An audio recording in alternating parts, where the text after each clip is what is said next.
Welcome to Community Conversations. I'm your host, FUSD Superintendent Jim Morris. We're very, very fortunate to have a talented group of school counselors working throughout Fremont Unified. These valuable members of our staff handle a range of duties, from assisting students with course selection, to choosing which colleges to apply for, to helping students through a personal or family emergency or crisis.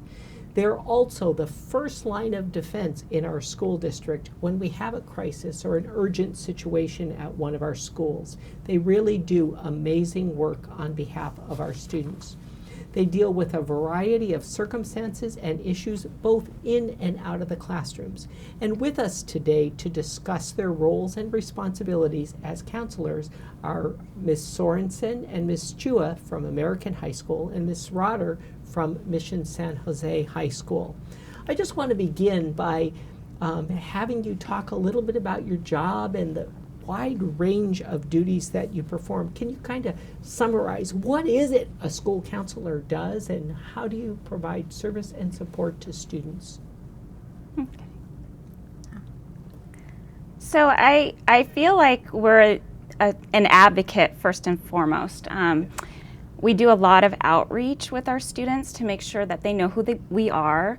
Specifically in 9th grade, we make sure within the first month of school they know who their counselor is. That way they feel comfortable coming in and talking to us if there is a problem at home or if something happened at school. And so we just want them to know who we are and build a relationship with them from the very start.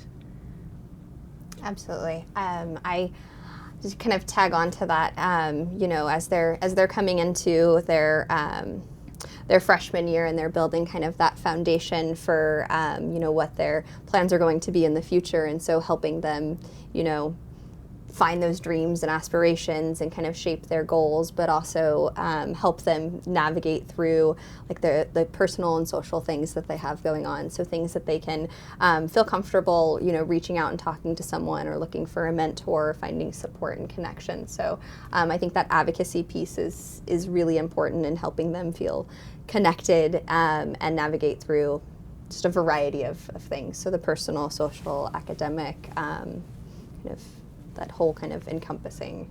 Now generally, because I know each of the schools may organize it a little bit differently, when you start with a group of students in 9th grade, are you organized by alphabet or by grade level? You'll follow those students through? How is it done at Mission and American? So specifically at American High School, we are organized by alphabet. So it's really nice for us to be able to be with an so by last name, with the families for all 4 years. So we get to know them through freshman, sophomore, junior, senior year. So when they have siblings that come through, we're also going to get to know those families and to kind of be with them and work with them as well. And we do the same thing at Mission. We follow them through all 4 years. And it's kind of nice because sometimes I'll have a student who maybe their brother graduated the year before and they come in and they go, "Oh, Miss Rotter, I know who you are. You had my brother." It's really nice to build that relationship with the family. Now, as counselors, I know you spend a lot of time with students. Would you say, how would you kind of divide that time? Because I hear from parents a lot, "Oh, I talked to the counselor at my child." How much time of your time is spent with students and then working with their parents and families too? I mean, primarily I work with students, obviously. They're our number one person that we want to serve. But then parents as well. I can speak to Mission itself. We do a lot of we have parent nights, so we'll offer different topics. Specifically, like, let's say September, we talk to our senior parents about college. And then this year we started something where in the mornings we'll have, we do it once a quarter, so we'll have a grade level meeting with the parents and we'll invite them in the morning to come. And so, for example, our freshman parents, we invited them in October. And so we talked to them about high school and what their child can expect the next 4 years, the services we offer. And so I feel like that has really helped kind of calm parents down, to let them know that we're there for their students and to let their students really kind of take charge of their education. I think that's really important also. You know, they need to kind of let go and let their student handle most of their affairs at school. And a lot of parents feel comfortable knowing that we're there and that we're there to help their student. So. Well, I think you said something important at the beginning about really being that advocate and sometimes the voice for students to know there is a safe person that they can go to. I imagine for a parent knowing there is somebody at school who, because you're right, you know, a student may have several teachers throughout the day, but just knowing there's that one consistent person. Each of you, just individually, what attracted you? Because this is a hard job you have. Why would anybody want the hard job of really becoming that advocate and voice and helper and friend and mentor and connecting glue for so many students? What attracted you to the profession? For me, I think I had always known that I wanted to do something in kind of a social service type of field, and so I just, you know, starting out in college, I wasn't exactly sure, but I had the great experience of being a peer counselor and a alcohol peer educator, and then from there I was able to coordinate the peer counseling team at my university, and so it just working with students and going through kind of my coursework, it felt like something that just fit. It was very passionate about working with others and helping them kind of navigate through things that, you know, challenges and celebrating successes and helping, you know, accomplish those goals. So it just, for me, when I found it, it just felt right. And so it was really exciting. And so I'm such a joy to be a school counselor for me. And what was your motivation? How did you get interested? Well, for me, it actually started much earlier in high school. My school counselor had such a positive impact on my life that I wanted to do something that empowered students in the same way. So actually, my school counselor wrote in my yearbook that I'll see you in my office in 6 years. And after a few bumps in the road, 6 years later, I was actually his intern, and I did the same program. So I always wanted to be a school counselor. Yeah, I enjoy helping people and just helping students and education as well. And this just combines both. So. Well, and how fortunate you are. So you were in high school when you figured out kind of here's the career path, and now here you are helping Other high school students figure out where's your passion, where do you want to go to. It's nice that you were inspired by a counselor. What was your pathway to this profession? So I originally set out to be, was social science. I was going to be a history teacher. And so after I graduated, I started looking into the credential programs, and I found the counseling program, and it intrigued me because I didn't have a counselor in high school. They didn't exist. And so I felt like I would probably have, you know, I would have selected better classes. I would have had a better idea of high school and how to navigate the system had I, you know, known somebody on campus who could help me. So it just intrigued me, and here I am, and I love it. I found my profession. Now, you've been a school counselor for how many years? 9 years. For 9 years. Talk a little bit about how the job has changed during that 9 years, because you've been in Fremont the entire time. Yes, yes. So it's changed quite a bit. I do find that I feel students are under a great deal of stress these days.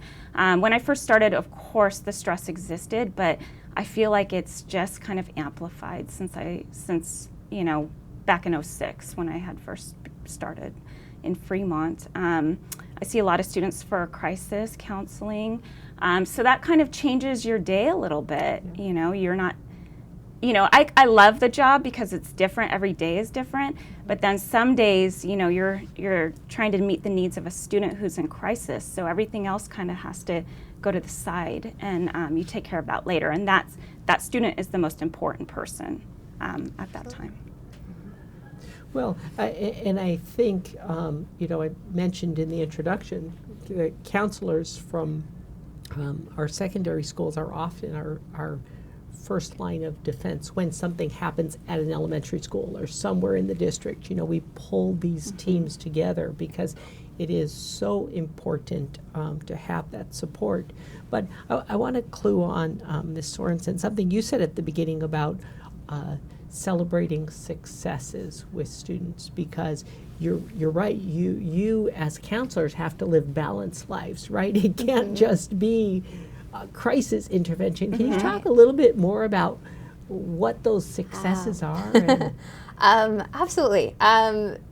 Those successes. So I would say that I find so many little moments with students. And so with such a vast, variety of different students and personalities and things that they enjoy, I think that that there's a combination of those things. So whether, right now we're hearing about college admissions letters and where students are going, and so, hearing, students excited about what their plans are for next year, and that, they've accomplished, they've made it through, their senior year for the most part. They've applied to college. They're kind of getting ready for that next step, and so that's a really exciting time. And then, when a student has been struggling in a class and they start attending tutoring, and you start to see, their grade going up, or helping them, communicate with a parent or navigate, through a hard situation with a friend. And so I think that those little experiences and those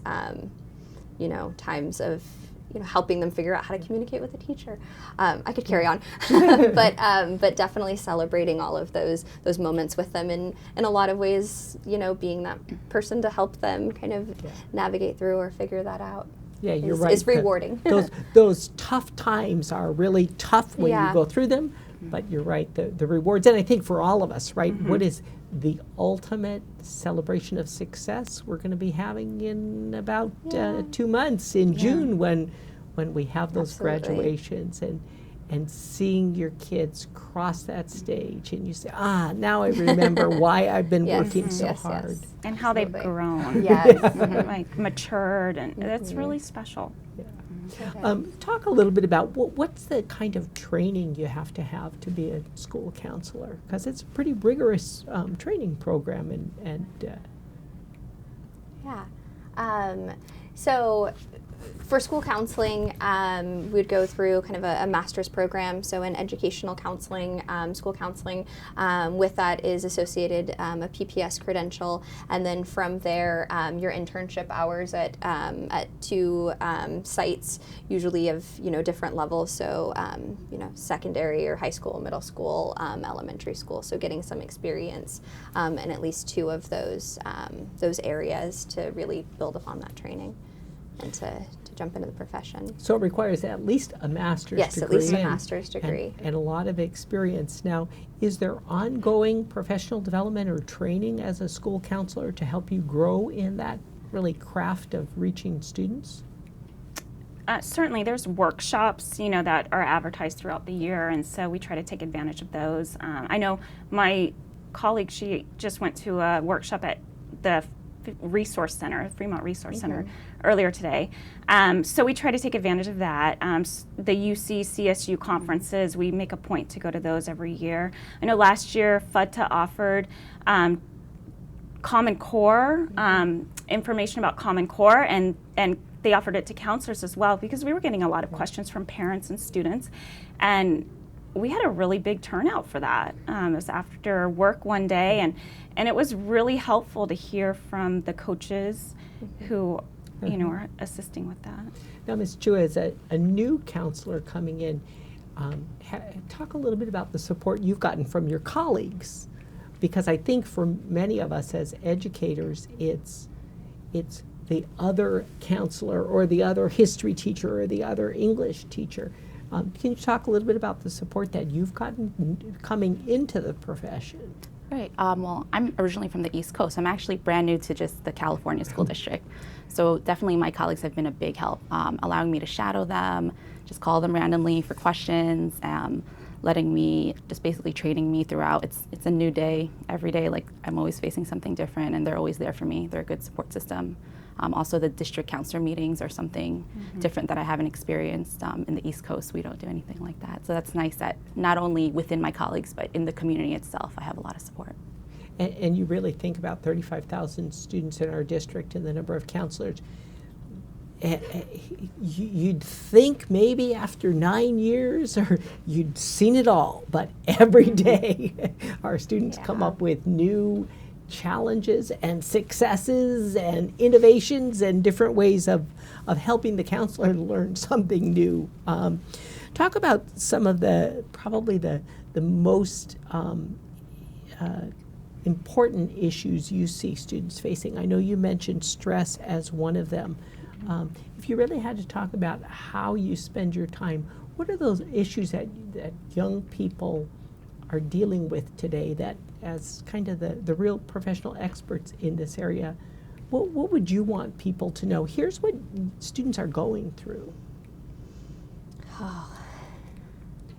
It's a big range. Yeah, From academic stress, trying to get into a good college, also just the social emotional part of it as well, with a lot of anxiety and stress over trying to get into a 4-year college, and just not really too worried about whether it's a good fit, just it's a prestigious school, that kind of thing I've noticed. Yeah. I've got kind of, to tag on to that, I've got, a variety of different things kind of jumping through my head. And I would say, there is the stressors, the anxiety that I feel like we're seeing a lot. And sometimes I would say in those conversations that I have with kids, trying to navigate through some of the anxiety and the stress and the coping with that, and the just the communication factor of, okay, so how, if we're experiencing this issue or this problem, how can we help you get the support that you need, and how can we communicate that with your parents, or to talk about things to really kind of wrap around and help support that. And I think for me, with students, when those challenges do arise, and some of those stressors exist, like how do we navigate through that? I think I kind of touched upon that a little bit earlier, but if a parent were watching the show today and they were concerned or about their child or the progress or something about stress in the child's life, what would you encourage that parent to do? What advice would you give to them? Talk to yes, their talk. child. That's the first thing that came to mind. Wow, unanimous answer, talk. Yeah. I think it's easy to get really wrapped up into, school is, there's a lot of stuff going on. It's every day. It's trying to maintain your grades, your extracurricular activities, there's just so much going on. And so sometimes it's, well, have you told them about how you're feeling or what's going on? And a lot of the time it's like, oh, they won't understand. And so it's, starting the conversation, and, just opening the lines of communication, I think, can go a long way. And in all situations, with teachers and parents and, kids. The counselors in our district, I mentioned earlier, are oftentimes called on to respond to crisis situation, to come out when something happens. We've had a couple of those situations very recently with a tragic event involving a staff member or something at a school. When you're called into those situations, how do you approach it? What's the conversation you're having in your head as you're driving to really do this crisis intervention? How do you prepare yourself for it? I would say first and foremost being empathetic, being understanding, providing support, and also education, providing them with any resources that they would need as well. And being flexible, of course. Yeah, flexible. I always talk to the principal first of the school, just to kind of see what the situation is and talk to him or her about, the staff and how, how much the staff knows about the situation, and just kind of going with the guidance of the principal is what I usually do first. And then we have a lot of tools also. I know as counselors, we have a crisis toolkit that was put together by a few counselors in the district a couple years ago, and that's really helpful, especially for me, because I work with high school students. So if I'm called to an elementary school, that's a whole different age range that I have to work with. And so I have to really think about, okay, what's appropriate and how to talk to these students. So that's helpful. Can you share with us your your greatest joy, your one moment as a counselor that just for each of you made it so worthwhile? I would say for me, one of my students, they're getting a large scholarship, and they're actually going to college, and that in itself is just a feat, and their family's really proud, and I'm super proud of him and helping him along the way also. Can you talk about your greatest joy? I mean, it's really hard to summarize that. I love it when, a student has overcome something and, they've overcome it and they come in and they talk to you about, where they were at a year ago and now where they are now. And it's just such a nice thing. It's also kind of nice because I've been a counselor for 9 years. I do still keep in touch with some of my students. Social media makes that pretty easy.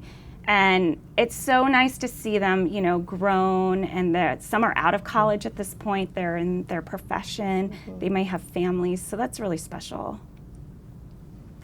And the longer you do this job, you're right, and it's going to be really scary when suddenly they're bringing their children and you're counseling the children of their children. Well, I think more than anything, the value of our school counselors, I think, is well recognized in our district.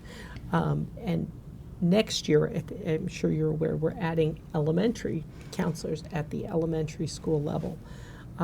If you had to advocate for the value of a school counselor, what would be kind of that summary statement? You'd say, here's what counselors do that nobody else can do at a school.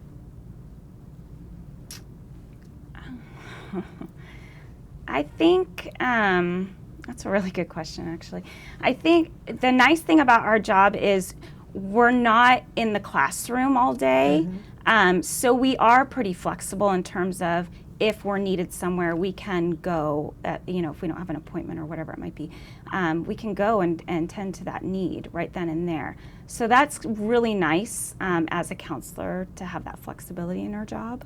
Well, and you really think about it, right? I mean, all of us, every teacher and every school employee is in this profession because we really care about children. But oftentimes, I hear so often from parents that the counselor really is the heart of the school, the one who, you're right, can have that time to provide the empathetic ear or provide the opportunity for a student who really just needs someone to listen. It's interesting because recently a student was telling me, that the counselor was the one who helped them pick the right college. And it was exactly that phrase you were talking about, finding the right fit for that student, because oftentimes it's a tough choice for them. I want to just personally thank you for the work you do at your schools, but really the work you do on behalf of the other counselors. You're just 3 great examples of an incredible group in this school district that works so hard every day on behalf of our students. So from everyone here at Community Conversations, I thank you for watching, and just know that there are counselors available. If you need to talk about your child and how to help them, we have wonderful resources at schools throughout our district. Thank you for joining us on Community